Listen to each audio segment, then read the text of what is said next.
सबको मेरे प्रणाम। खास करके इस कार्यक्रम के आयोजक इतना दूर से मेरे को बुलाने के लिए धन्यवाद। तो धन्यवाद नीरज जी, अपने प्रस्तावना दी,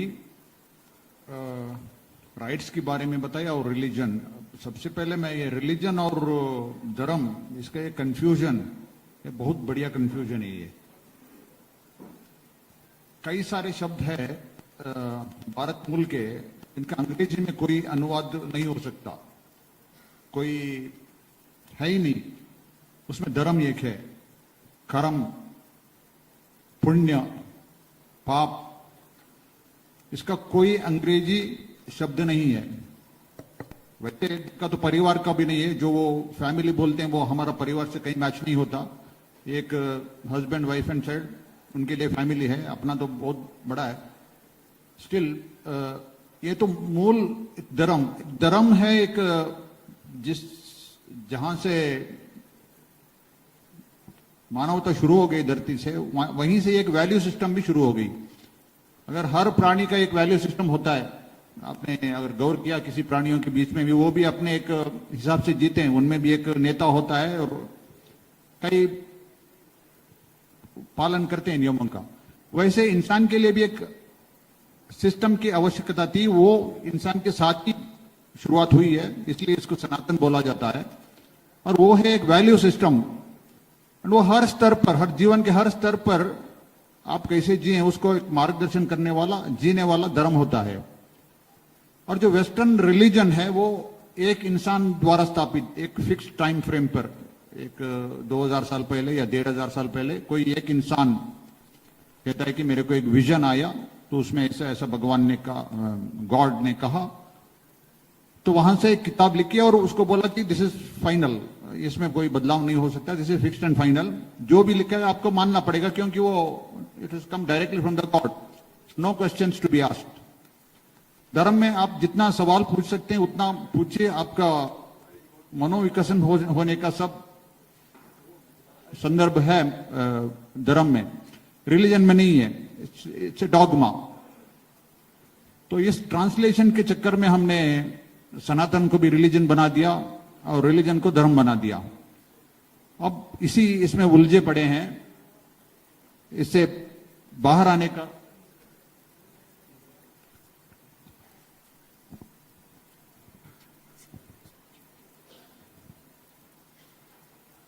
तो इसको सुलझने का काम हम जिससे जल्दी कर सके उतना अच्छा होगा। इन्होंने राइट की बात की नीरज ने। संविधान कहता है कि आर्टिकल 25 जब रिलीजन के बारे में कहता है, मेरे को अक्सर अजीब लगता है, ये संविधान निर्माता जो भी है, महान महान लोग थे, इनको अगर रिलीजन क्या है इसका बेसिक भी पता होता तो ये कतई ये आर्टिकल होता ही नहीं है। क्योंकि इतना विचित्र आर्टिकल है वो, पहले से वो डाला क्यों, जरूरत क्या थी? अब बोलते हैं कि जो भी रिलीजन बाहर से है उनको प्रोटेक्शन के लिए डाला। तो रिलीजन यहां कब से है? नीरज जी ने कहा कि वास्को डी गामा से है। नहीं, थोड़ा सा करेक्शन करना चाहूंगा। असल में शुरुआत हुई थी शायद की 3री या 4वीं शताब्दी में भारत में आए थे छोटा गुट। वो आज भी केरल में मौजूद है, छोटा गुट है, वो एक्सपेंशनिस्ट नहीं है। जो एक्सपेंशन शुरू हुआ वो वास्को डी गामा के साथ हुआ। सो 3री शताब्दी से लेकर 1950 तक ईसाई थे यहां पे, उनको कोई कॉन्स्टिट्यूशन प्रोटेक्शन नहीं था, फिर भी थे ना, कैसे थे? तो अब कॉन्स्टिट्यूशन देने की क्या जरूरत पड़ी? यहां का समाज ऐसा है कि जो भी है बाहर से आया, कहीं से भी आया, वो जो भी प्रैक्टिस करना चाहे तो उसको हमारे समाज ने एक चांस दिया है, तो प्रोटेक्शन की जरूरत नहीं है। इस्लाम यहां पे आया 1100-1200 साल पहले, तो 1950 तक उसको कोई प्रोटेक्शन की जरूरत नहीं थी, तो क्यों दिया? एक सवाल ये है। दूसरा एक देखिए, आप जब आप राइट की बात करते हैं, अब रिलीजन क्या है? रिलीजन ये है, मैं एक रिलीजन से बिलोंग करता हूं, मेरे को जितने भी फंडामेंटल राइट जो कॉन्स्टिट्यूशन देता है वो सब मेरे से छीने जाना, सबसे छीन लेना रिलीजन होता है। आपको आश्चर्य होगा सुनकर कि जो हक आपको है, हिंदुओं का है, वो मुझे नहीं है। मैं स्वतंत्रता से जी नहीं सकता हूं। जिस दिन से पैदा हुआ वहां से लेकर मुर्दे शव तक पूरा नियंत्रण चर्च के हाथ में है। तो यहां स्वतंत्रता की कोई गुंजाइश नहीं है। पैदा हुआ बच्चा जब ये नामकरण हम करते हैं 30-40 दिन या 50 दिन में, वो हालांकि मां बाप करवाते हैं, फिर भी उसका दिनांक समय हम निर्धार करें और पादरी के पास गए तो अगर वो बदलना चाहते हैं तो उसकी मर्जी है, वो निर्धार करेगा। उसने सही बोला तो ठीक है, नहीं तो आज नहीं कल लाओ। तो वहां से लेकर के मुर्दे तक, जहां एक आदमी का देहांत हो गया, उसको गाड़ने तक, अब आज शनिवार है, आज कोई मर गए तो कल सुबह उसको दफन करना है, नहीं कल संडे है, सब पूरा प्रेयर का समय है, कल नहीं हो सकता, मंडे तो कहीं शवागार में रखो। तो यहां मर्जी पादरी की चलती है, हमारी नहीं चलती, घर वालों की। और ये भी देखिए, ठीक है हमारे एक 5 एकड़ का जमीन है, वहां गाड़ देंगे, हम वहां दफन कर देंगे, ये भी नहीं होता। आपको शव को चर्च के कंपाउंड में जो सिमेट्री है वही लाना पड़ेगा, दफन उधर, क्योंकि वो मरने के बाद भी हमारी नजर में ही रहना चाहिए। जिंदगी भर हमारे कंट्रोल में था, तो मुर्दा भी कंट्रोल में रहना चाहिए। यहां तक का कंट्रोल है ये, ठीक है। मैंने नामकरण और बैप्टिज्म साथ में होता है। जैसे हम नामकरण करते हैं उसी दिन बच्चे का बैप्टिज्म होता है। बैप्टिज्म मतलब कन्वर्शन किया उसको। अगर मां बाप ईसाई है, ईसाई घर में पैदा हुआ बच्चा हो, पैदाइश ईसाई नहीं होता, बैप्टिज्म करना पड़ता है। तो बैप्टिज्म और नामकरण साथ में मिला दिया। फिर 8-10 साल के उम्र में एक प्रथा होती है, होली कम्युनियन बोलते हैं, फर्स्ट होली कम्युनियन। वो भी पूरे ब्रेन वॉश के बाद होती है। उसके बाद एक कंफर्मेशन होती है summer at the age of 12-13 साल में। फिर शादी की बात आती है। अब देखिए, अभी शादी का दिनांक और समय कौन तय करता है? लड़का लड़की के घर वाले मिलकर पसंद करते हैं, ठीक है इस लड़की का इस लड़की से शादी करवाएंगे। दिनांक भी फिक्स करते हैं, पादरी के पास जाते हैं। अगर पादरी ने मना किया ये दिनांक नहीं होता है, दूसरा दिनांक, तो आपको मानना ही पड़ेगा। दूसरा चांस नहीं है आपके पास। आप नहीं बोल सकते कि मैं बगल के चर्च के पादरी के पास जाऊंगा, वहां करवाऊंगा, नहीं कर सकते, क्योंकि एक दायरा है। जैसा कि पुलिस थाने का दायरा होता है, एक कोर्ट का दायरा होता है। कोई भी एक वारदात हुई, आप किसी भी पुलिस थाने में नहीं जा सकते, उसी एरिया के पुलिस थाने में जाके रिपोर्ट लिखाने पड़ती है। वैसे ही एक चर्च का दायरा होता है और उसी दायरे के चर्च के पादरी के साथ पास जाना पड़ता है और वो तय करेगा। अगर उसने आपकी तारीख मान ली तो ठीक है, नहीं तो उसके हिसाब से चलना पड़ेगा। लेकिन आपके यहां अगर पंडित बोले तो ये शादी नहीं करूंगा, तो बाजू हट जा, मैं दूसरे पंडित को लाके शादी करवाऊंगा। आप करते हैं ना, आपके पास फ्रीडम है, मेरे पास नहीं है। तो मुर्दा तक फ्रीडम नहीं है और ये सब करने का संविधान राइट देता है। अब देखिए मजा इधर, मतलब आपका हक छीनने का अधिकार मुझे संविधान देता है, आर्टिकल 25, राइट टू रिलीजन। अब आप कैसे देखते हैं इसको लॉजिकली? विरोधाभास हो गया ना जी। इंक्विजिशन मतलब गोवा इंक्विजिशन, क्योंकि भारत में, पूरे भारत में सिर्फ गोवा में इंक्विजिशन हुआ था और पोर्चुगीजों का शासन था। बाहर हुआ है, यूरोप में बहुत ज्यादा हुआ है, इसलिए वो गोवा इंक्विजिशन से ही माना जाता है। यहां मेरा एक पर्सनल रिश्ता है उससे, क्योंकि मेरे पूर्वज उससे पीड़ित थे। मैं थोड़ा सा इतिहास बताऊं तो मैं गौड़ सारस्वत ब्राह्मण समुदाय से आता हूं, बेसिकली जीएसबी। मेरा परिवार का नाम है कामत। और जितने भी तटवर्ती कर्नाटक मैंगलोर से आया हूं, जितने भी तटवर्ती कर्नाटक में कोंकणी बोलने वाले लोग आपको मिलेंगे, वो सारे गोवा से माइग्रेट हुए, चाहे वो ईसाई हो या हिंदू हो। तो इंक्विजिशन के समय में उनका एक्सोडस हुआ था गोवा से 1560 में। तो पोर्चुगीजों का कब्जा हुआ, जैसे कि 1498 में वास्को डी गामा आया, उसके बाद उसके पटलम सारे पादरियों के आ गई। तो 1545 में उनका काफी कब्जा हो गया था। 1545 में आते हैं सेंट फ्रांसिस जेवियर गोवा में, वहां से शुरुआत होती है मतांतरण का। अब उनको मतांतरण करना ज्यादा बड़ी बात, मतलब मुश्किल बात नहीं थी। उन दिनों सत्ता उनके हाथ में थी, तो होलसेल में हो सकता था। एक एक पकड़ के बैप्टिज्म किया, तो ठीक है, अच्छा है। अगर होलसेल में करना तो होलसेल करने का तरीका ऐसा था कि कोई एक गांव के कुआं में गोमांस डाल दिया और जिसने भी उसका पानी पिया उसको डिक्लेयर किया तो वो ईसाई है, तो होलसेल कन्वर्शन।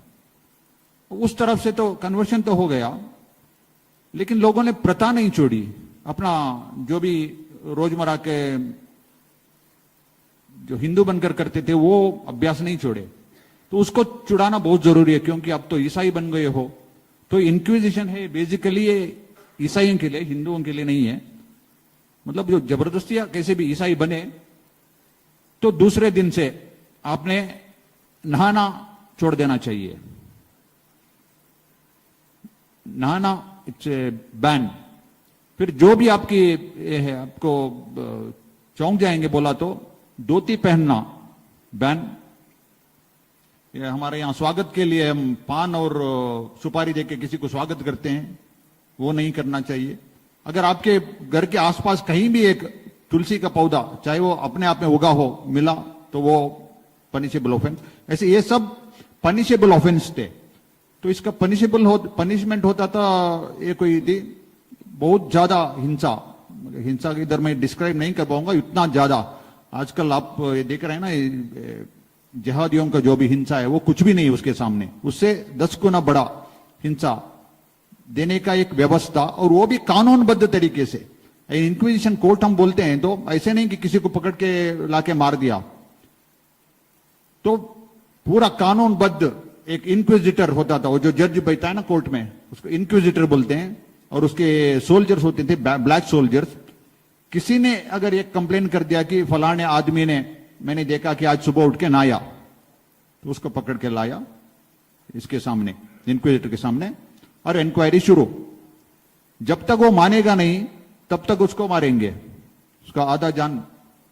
अगर उन्होंने माना, हाँ सुबह उठ के माना था क्योंकि, तो तेरे अंदर बैड ब्लड, जो खराब खून है ना, हिंदू होते थे पहले, वो है, इसकी वजह से तुम ऐसे कर रहे हो, इसलिए आपके लिए पनिशमेंट करना है। पनिशमेंट भी टॉर्चर, कई दिन का टॉर्चर करने के बाद अगर छोड़ दिया तो अच्छा। ज्यादातर ऐसे करते थे कि टॉर्चर कर करके उसने क्षमा मांगा तो भी उसको छोड़ा नहीं। अंत में 1 महीना 2 महीना टॉर्चर करने के बाद अब डिक्लेयर करते आज तेरे इतना एक करने की प्रायश्चित हो गया, अब तुम सारे पापों से मुक्त हो गए हो। अब ठीक है, अगर वापस छोड़ दिया, घर जाओगे तो क्या करोगे? फिर जाके वही पाप में पड़ जाओगे। अब तुम प्योर हो गए हो, मतलब स्वर्ग जाने के लायक हो गए हो, फिर पाप में पड़ जाओगे। तो इसके लिए उसको जाके एक खंबा है, आज भी गोवा में आपको देख सकते हैं, हथ कतरो खंबो बोलते हैं कोंकणी में, एक पत्थर का खंबा, उसको बांध के उसको जलाया जाता था, बर्निंग अलाइव, और डिक्लेयर किया जाता था बड़ी खुशी से कि वो स्वर्ग गया। पूरा सर्टिफिकेट भी मिलती थी, वो सीधा स्वर्ग गया। ये था इंक्विजिशन।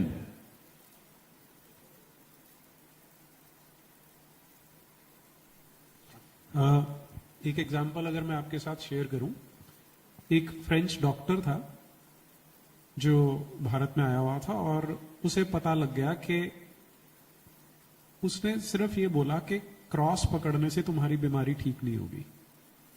तो ये ब्लास्फेमी थी। तो चर्च ने उसे अरेस्ट कर लिया। उसे शिफ्ट करना था जहां गोवा में हेडक्वार्टर्स थे। तो वो अपने बायोग्राफी में लिखता है कि पहले मुझे दमन लेके गए। अब दमन में वो जेल को एक्सप्लेन कर रहा है कि एक 25 फीट बाय 20 फीट का सेल है, डबल स्टोरीड है। जो ग्राउंड फ्लोर है उस पे पुरुषों को रखा जाता है, जो ऊपर वाली फ्लोर है उस पे महिलाओं को रखा जाता है।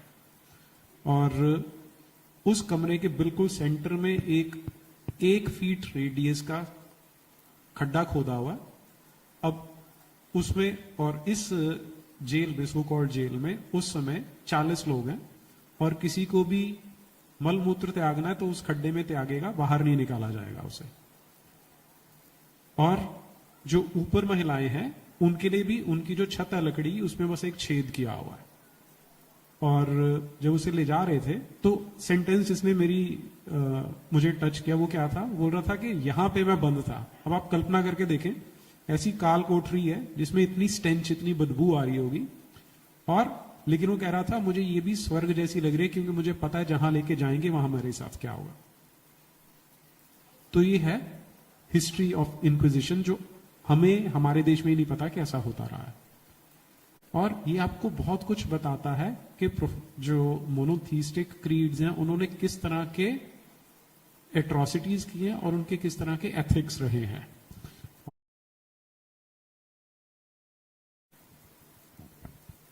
जी नीरज जी, सुबह से हम सुन रहे हैं ये बात, नैरेटिव, फेक नैरेटिव, कई सारे उदाहरण भी हमने देखे। अभी फिलहाल 100-150 वर्ष पहले तक का एनालिसिस भी हुआ, लेकिन ये कब से शुरू हुआ, इसकी जड़ कहां पे है, या कहें तो इसकी गंगोत्री कहां है, कहां से निकलती है फेक नैरेटिव। हमने सबने सुना होगा, एक आजकल लेते हैं गोबेल्स लॉ, सुना है ना सबने। गोबेल कब हुआ करता था, हिटलर का एक मंत्री था जोसेफ गोबेल, उसने एक व्याख्यान दिया कि एक झूठ आप 100 बार बोलो वो सच हो जाता है। Repeat life for 100 times it becomes truth. लेकिन गोबेल नहीं, उसका बाप भी पैदा नहीं हुआ था, उससे पहले से चर्च ने इसको प्रैक्टिस किया है। गोबेल ने सिर्फ इसको व्याख्यान दिया, गोबेल इसका फाउंडर नहीं है, उसने व्याख्यान दिया। चर्च ने 1000 साल से इसको प्रैक्टिस किया, तो उसकी जड़ वहां पे है। फेक नैरेटिव की जड़ रिलीजन के स्टार्टिंग में आती है, फेक नैरेटिव के ऊपर ही तो पूरा रिलीजन बांधा गया है, तो वहां से शुरू हो गई है। अगर जब तक हम वो नहीं समझेंगे तो फेक नैरेटिव को कैसे काउंटर कर पाएंगे, और कौन सा सही कौन सा गलत ये समझना भी मुश्किल होता है। अभी आजकल जो भी फेक नैरेटिव या नैरेटिव या काउंटर नैरेटिव होते हैं, उसमें चर्च का हाथ है क्या, आप मुझे पूछोगे तो मैं एक उदाहरण देना चाहता हूं कि 80 के दशक में, मिड 80s, एक बड़ा एक स्लोगन हुआ करता था, वो भी मुंबई जैसे शहर में, जो शिवसेना ने बढ़ चढ़कर उसको सारे दीवारों में लिखना शुरू किया था, गर्व से कहो हम हिंदू हैं। हर जगह पर देखने को मिलता था, शिवसेना ने इसको ज्यादा प्रमोट किया था।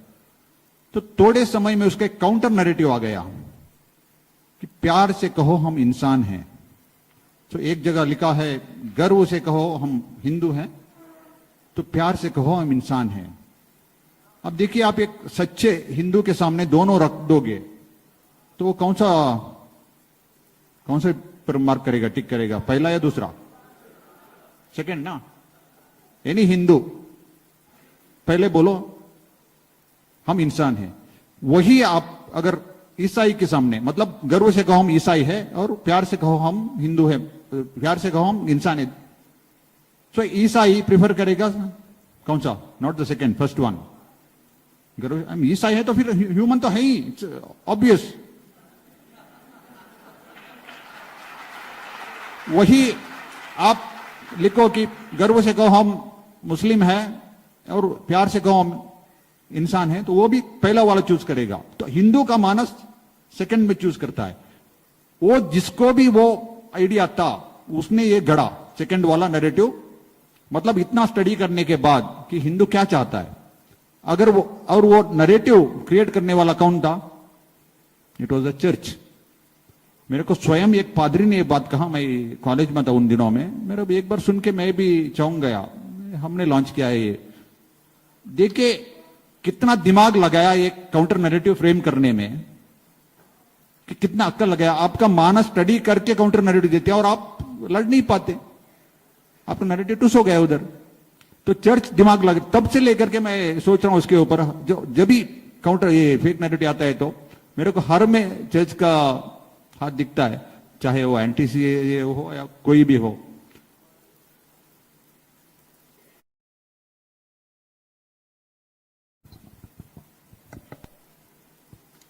अपनी कन्वर्जेंस की बात की तो बोलना बहुत कुछ है, शायद कल सुबह तक मैं बात कर सकता हूं इसके ऊपर।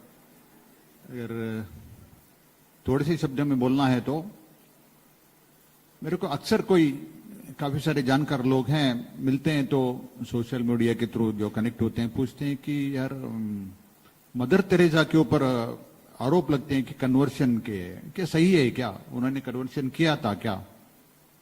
मेरे को अजीब लगता है एक सवाल, क्योंकि फिर उनको समझाना पड़ता है प्यार से कि मगर अगर मैंने आपसे पूछा कि एक ड्राइवर गाड़ी चलाता है क्या, आपको कैसे लगेगा? एक टीचर पढ़ाता है क्या? एक डॉक्टर दवा देता है क्या? उसका काम ही है वो। जैसे कि ड्राइवर का काम गाड़ी चलानी है, टीचर का काम पढ़ाना है, डॉक्टर का काम दवा देना है, वैसा ही एक नन, एक पादरी का काम है मतांतरण करना। जब आप ये बात समझेंगे तो ऐसे सवाल नहीं आएंगे।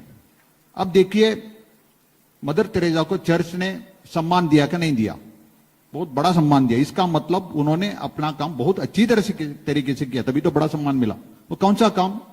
वही तो है मतांतरण का। अलग से बोलना जरूरी है क्या इसमें? अब एक काउंटर नैरेटिव की बात आती है, तो हमारे बड़े बड़े नेता हैं हिंदू समाज के, अक्सर बोलते हैं जब यो कैसे नैरेटिव में फंस जाते हैं, काउंटर नहीं कर पाते हैं। उसका एक उदाहरण, कोई भी मदर तेरेसा के सेवा की बात करते हैं तो इस तरह से बयान आता है, उन्होंने सेवा की मगर मतांतरण किया।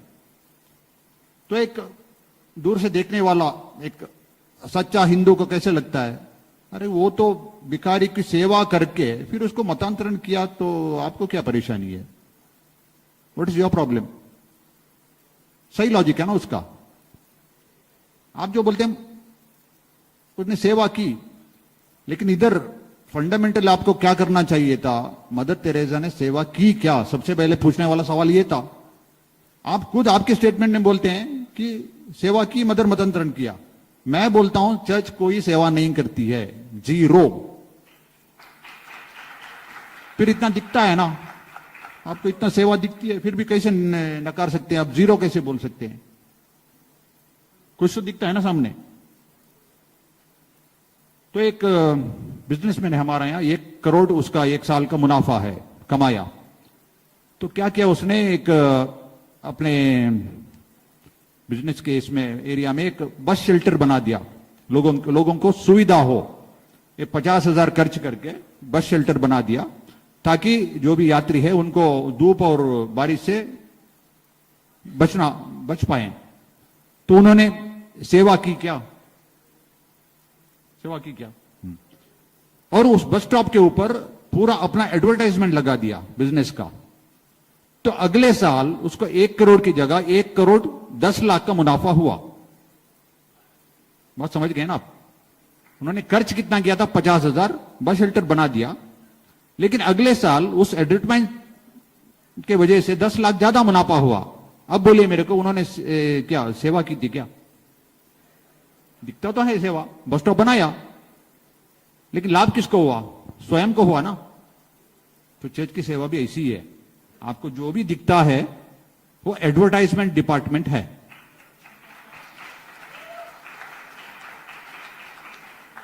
जो मछली डालने के लिए हुक डालते हैं ना, हुक से मछली पकड़ते हैं, तो उसमें एक केंचुआ बांधते हैं उसमें और पानी में फेंक देते हैं। अगर आपने 10 बार डाला तो एक 2-4 बार चांसेस है कि मछली आपको मिलेगी। तो 5 या 6, 7 बार मछली खा के निकल जाती है वहां से। तो आप इसको, मैंने 6 मछलियों को अन्नदान किया बोल सकते हैं क्या? मैंने खाना दिया, मैंने तो सेवा की, वो भी सेवा है ना। अब देखिए चर्च की सेवा किस तरफ की होती है। तो बोलते हैं कि हम है 2%, लेकिन हमारी सेवा है 80% भारत में। किस क्षेत्र में? सबसे बड़ी हमारी सेवा है शिक्षा और चिकित्सा में। कोई हमें काउंटर नहीं, इतनी बड़ी सेवा हमने दी है। ठीक है, अब देखिए इस देश में शिक्षा और चिकित्सा एक धर्म का भाग था। किसी को शिक्षा देना या चिकित्सा देना धर्म का भाग, और वो मुफ्त था, कोई शुल्क नहीं लगता था उसमें। उसको, विद्या को एक बिजनेस कमोडिटी बना दिया, तो चर्च ने बनाया। तो चर्च का कंट्रीब्यूशन ये है कि आप शिक्षा बेच के पैसा बना सकते हैं। आजकल हम देख रहे हैं ना, सबसे बड़ा बिजनेसमैन कौन है आज कमाने वाले? जो संस्थान, शिक्षा संस्थान चलाते हैं वो है ना। तो आइडिया कहां से आई? चर्च ने दी। इसको सेवा बोला जाता है क्या? अगर वो सेवा है, पैसा लेके विद्यादान करना सेवा है, तो एक पेट्रोल पंप ओनर भी बोल सकता है मैंने पेट्रोल पंप इसीलिए खोला ताकि गाड़ी कोई रास्ते में ना रुक जाए, मैं पैसा लेता हूं फिर भी सेवा करता हूं। एक होटल ओनर भी बोल सकता है मैं लोगों को खाना दे दूं ताकि कोई उपवास ना पड़े, लेकिन पैसा लेता हूं। तो वो सेवा और चर्च की सेवा में क्या फर्क है फर्क कोई? तो हम सेवा की दर्जा क्यों दिया उसने? जब हमारे नेता स्वयं मानते हैं कि सेवा की है तो फिर काउंटर कौन करेगा? अब मैंने मदर तेरेसा की बात की तो आपको सामने दिखता है ना कि उन्होंने कुछ तो सेवा की है कुछ रोगियों की। ठीक है, हमें इधर पूरा परिप्रेक्ष्य समझना पड़ेगा, क्योंकि नहीं तो हम काउंटर नहीं कर पाएंगे। सेवा की दिखती है कुष्ठ रोगियों की और भिखारियों की। अब देखिए सवाल यह आता है कि यह देश क्या भिखारियों का कुष्ठ रोगियों के देश है क्या? एक वहां से, एक यूरोप से एक महिला को यहां आके इनकी सेवा करने की नौबत आई, क्या ये भिखारियों का देश है? आप इतिहास उठा के देखें तो 1835 में एक अंग्रेजी अफसर ने लिखा है खुद, I have travelled through out the length and breadth of India and not found a single beggar on the street. तो 1835 तक एक भी बेगर हमारे स्ट्रीट में नहीं था। तो अचानक बेगर कहां से आ गए? तो यह स्थिति किसने पैदा की? अंग्रेजों ने पैदा की। बंगाल फेमिन आप जानते हैं। तो अंग्रेजों के करतूते के कारण इतने भिखारी पैदा हो गए और अनाज खाना ना मिलने की वजह से बीमारी के शिकार हो गए। तो कई सारी बीमारियां आई। उस बीमारियों को चिकित्सा देने के लिए उसी यूरोप के, उसी गोरे चमड़े वाली, उसी रिलीजन से एक महिला आती है और इधर सेवा करने लगती है। अगर आप दोनों को साथ में जोड़कर देखें, आपको कैसे लगता है? ये सेवा लगता है कि प्रायश्चित लगता है? आपके लोगों ने जो कर्म कांड किए थे उसके आप छोटा सा प्रायश्चित, वो भी उन्होंने लाखों में करोड़ों में लोगों को मरवाया था, आप हजारों में उनको चिकित्सा कर रही है। ये छोटी सी प्रायश्चित हो गया ना, सेवा कैसे हो गया?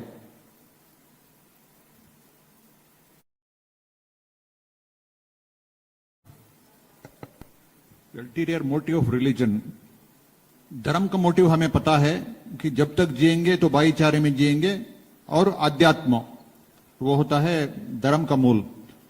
तो रिलीजन का मूल उद्देश्य क्या है कि power, political power and the control of entire world. एक सेंटर से पूरी दुनिया को चलाएं, अपनी उंगली पे नचाएं। हो सकता है कि, अगर हो सकता है तो कैसे हो सकता है? वो भी बिना मिलिट्री, बिना पुलिस के। वो हो सकता है थ्रू रिलीजन। एक केंद्र से आप पूरे दुनिया को मुट्ठी में रख सकते हैं। शर्त यह है कि हफ्ते में एक बार, संडे या फ्राइडे, उनको बुला के ब्रेन वॉशिंग करना जरूरी है। करते रहो, ब्रेन वॉशिंग करते रहो, अपने डॉगमा में बनाते रहो। तो जब तक आपके कंट्रोल में है तो पूरा दुनिया आप चला सकते हैं। And ultimate goal is political power. तो ये हम समझ गए तो पूरा क्लैरिटी आ जाएगी। जब तब बोलते वक्त मैंने कहा कि मैं ईसाई बनकर मेरा कोई इंडिपेंडेंस नहीं, ये पूरा चर्च के चंगुल में हम बने। आपके मन में सवाल आता है तो बाहर क्यों नहीं आते? तो इसका थोड़ा सा क्लैरिटी देना चाहता हूं मैं। आप में से कई सारे लोग मठ मंदिर द्वारा चलाए जाने वाले स्कूल में पढ़े होंगे ना। जब आप संडे छुट्टी होती है, मंडे स्कूल में जाते हैं, तो आपने कभी देखा है कि मंदिर का पुजारी डंडा लेकर खड़ा है पूछने के लिए कल मंदिर क्यों नहीं आया था? कल छुट्टी थी, मंदिर आना जरूरी था ना, क्यों नहीं आया? किसने अनुभव किया या नहीं किया ना? मैंने अनुभव किया है। तो चर्च के से चलाए जाने वाले स्कूल में मैं जब पढ़ता था तो मंडे स्कूल में जाता था तो पादरी खड़ा होता था डंडा लेके, कल संडे क्लास में क्यों नहीं आया? जो भी नहीं आया उसको पिटाई होती थी। हालांकि मेरे को ज्यादा पिटाई नहीं हुई, मेरी बड़ा डिसिप्लिन था, जाता था संडे को। मेरे मित्रों को कई सारों को पिटते हुए मैंने देखा है। तो एक जबरदस्ती है।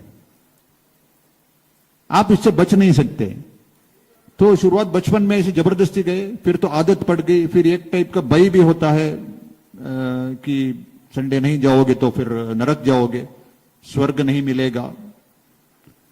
जब जाते हैं तो वहां प्रार्थना के बीच एक सरमन होता है, और सरमन इसीलिए होता है कि ब्रेन वॉशिंग के लिए। वो it is one way communication. Stage पे मैं बोल रहा हूं, आपको सवाल पूछने का कोई चांस नहीं है। मैं बचपन में मेरे मन में कई सारे सवाल होते थे, लेकिन मैं पूछ नहीं पाता, क्योंकि वन वे कम्युनिकेशन है। सुनते जाओ, फिर क्या हो जाता है, अपने सवाल सब दब जाते हैं, जो वो बोल रहा है वही सच है। तो ब्रेन वॉशिंग आपको एक पूरा, एक जानवर भी नहीं, जानवर में भी कुछ ये होता है, उससे भी बदतर बना के छोड़ दिया, तो आप पूरा कंट्रोल में रहेंगे। ये है मूल उद्देश्य। अब जो मास कन्वर्शन के बारे में बोलूं, समय है तो आपने कन्वर्शन की बात तभी की। अब जो कन्वर्शन हो रहा है, एक मास कन्वर्शन कैसे होता है, एक उदाहरण देता हूं मैं। आजकल बहुत चर्चा हो रही उदयनिधि स्टालिन की, कि कोई एक सनातन धर्म के खिलाफ उसने बयान दिया, बड़ा चर्चा है। मैं कर्नाटक से आता हूं, आपने कभी सुना है कर्नाटक के बगवादारी, एक नहीं कई सारे एंटी हिंदू कमेंट किए हो, कभी सुना है आपने? बहुत सारे हैं ऐसे। वो लिंगायत मठाधीश हैं, चित्र विचित्र बयान है, आप चौंक जाएंगे मैंने बताया तो। एक आके बोलता है कि अरे लक्ष्मी पूजा करना क्या मूर्खता है, अमेरिका और जापान में जाके देखो, उनको लक्ष्मी कौन है पता नहीं है, फिर भी उनके पास धन दौलत है, आप लक्ष्मी की पूजा में पड़े हो। और बोलता है गाय की पूजा करना क्या मूर्खता है, सुअर की पूजा भी करो क्योंकि वो वराह अवतार है। वो एक भगवादारी स्वामी का स्टेटमेंट है। ये एक नहीं कई सारे, बड़ा झुंड है उनमें ऐसे। तो उनका उद्देश्य क्या है? जब हम कोई एक चर्च से कोई बोलता है तो हमें लगता है कि वो हिंदू विरोधी है। अभी तो भगवादारी बोलने लगे ना। अब देखिए, कई साल के बाद मैं एक भविष्यवाणी करना चाहता हूं, कई साल के बाद वो ऐसे बोलेंगे, उसी भगवादारी से बुलवाएंगे, मुंह से ये बातें भी आएंगी। उनका स्थापक है, लिंगायत का स्थापक है बसवण्णा, 12वीं शताब्दी में एक बड़े महान संत थे, उनके द्वारा उनके अनुयायी जो है लिंगायत। और कर्नाटक में आधे से ज्यादा आबादी उनकी है, ऑलमोस्ट 50%। तो कुछ समय में वे बोलने लगेंगे, ऐसे ट्रीटमेंट देके एक दिन अचानक बोलने लगेंगे, खुद बसवण्णा जीसस क्राइस्ट से प्रभावित थे, उनके प्रभाव से उन्होंने वचन लिखा और अपना अनुयायी बनाई। तो जब बसवण्णा ही ईसाई हो गए तो पूरा समुदाय एक ही जड़के में ईसाई हो गया ना। यह है आइडिया मास कन्वर्शन का। और ये ऐसा हुआ तो मेरे को कोई आश्चर्य नहीं होगा, क्योंकि उसी दिशा में जाते हुए मुझे दिखाई देता है। रविवार की छुट्टी तो चर्च से प्रभावित है, वो भारत का कॉन्सेप्ट है नहीं। और आपने जिक्र किया प्रधानमंत्री का स्टेटमेंट, गुलामी का संकेत, तो और कई सारे हैं। ये आपने तो बहुत बड़ी बात दी, संडे का छुट्टी कैंसिल करना तो बहुत बड़ी बात होगी। छोटे छोटे काम नहीं कर पा रहे हैं। 7,000 ऐसे नाम है भारत में, 7,000 नाम गुलाम जो इनकी निशानी है, उनको बदल नहीं पा रहे हैं। अहमदाबाद का नाम आज भी कर्णावती नहीं हुआ है। और अब ये उम्मीद करते हैं